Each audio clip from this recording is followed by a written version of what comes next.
Hey guys, this is my video for Project Zero Gold Points. Um, so I thought it would be a little bit difficult to show my program and explain it at the same time. So I thought it would be a good idea to use these slides to first explain what I did and then later show you guys my program. So yeah, I made two major changes to what we already had from, Project Zero requirements. First, I added the ability to control a spacecraft that is subject to the gravitational forces of the objects in the solar system. So as you can see, I actually copied this sentence word for word from the Project Zero page, the instructions page. So it was one of the possibilities that we could explore with our gold points. And just to expand a bit from that, I made a very, very simple game. So yeah, the game is very, very simple.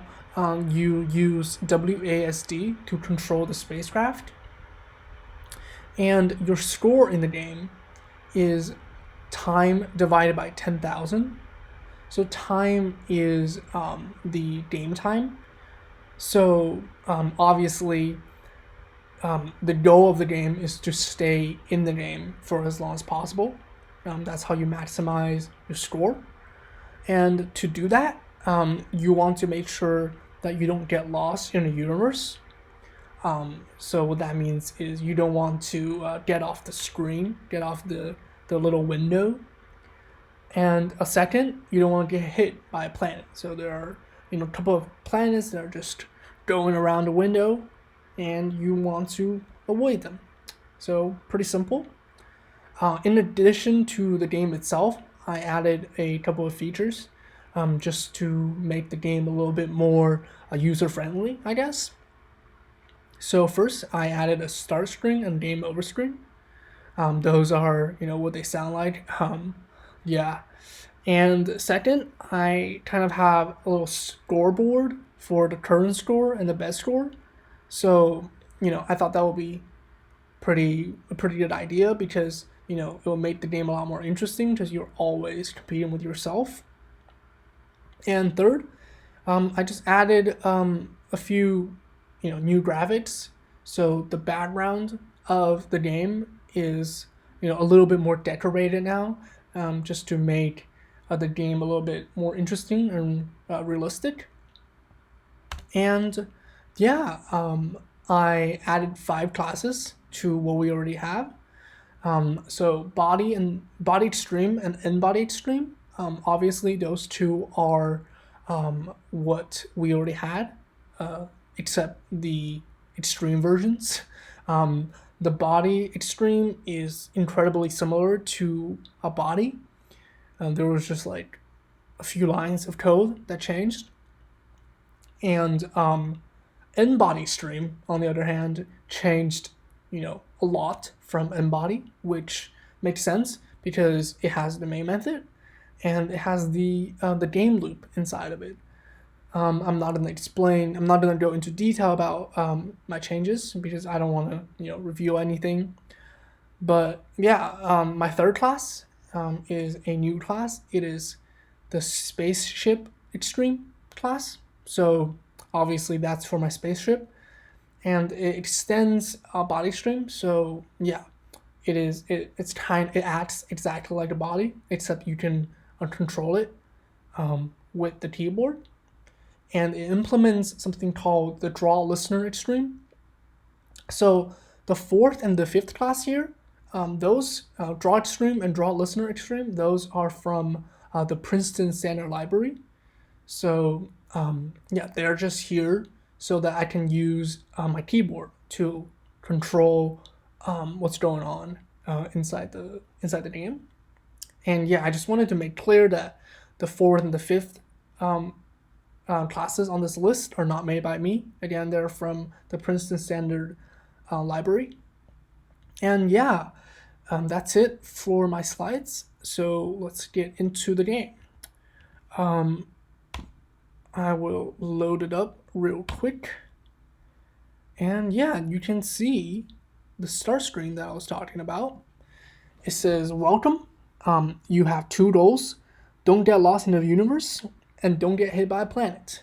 Use WASD to control the spaceship, and press B to begin. I just wanted to add a note that you can see something running in the background, something called game status that's on the command line. Just ignore that. That's just to tell me what's going on in the game. So yeah, let's press B.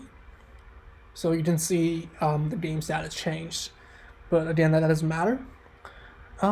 Yeah, you can see the spaceship is getting drawn toward the sun, because obviously there are gravitational forces acting on it. And as you can see already, it's very difficult to avoid, hitting a planet. So let's say you do hit a planet, you get this little game message, game over message screen saying you got hit by a planet, and it shows you your current score and your best score, which are the same because this is my first attempt, and it gives you an option to press R to restart. Your spaceship starts from the same position as the first time you started, but the planets they resume from their previous positions. So let's say this time you don't hit a planet, being very careful, but you're just wandering around and there are a little too many planets coming towards you, and you fall outside the window, and you get another game over message saying you got lost in the universe. So it tells you your current score again and your best score again, which got updated because you did better. And yeah, you can keep going. One thing I would say is that I probably should, just as a future improvement, add a little bit more planets, because I think 4 is a little bit easy, even though it's challenging at times. But other times it's just a little bit boring. And yeah, that is it. It is actually, it looks pretty easy, but it is actually hard at times. And yeah, that is it for my presentation. Yeah, thank you guys for watching.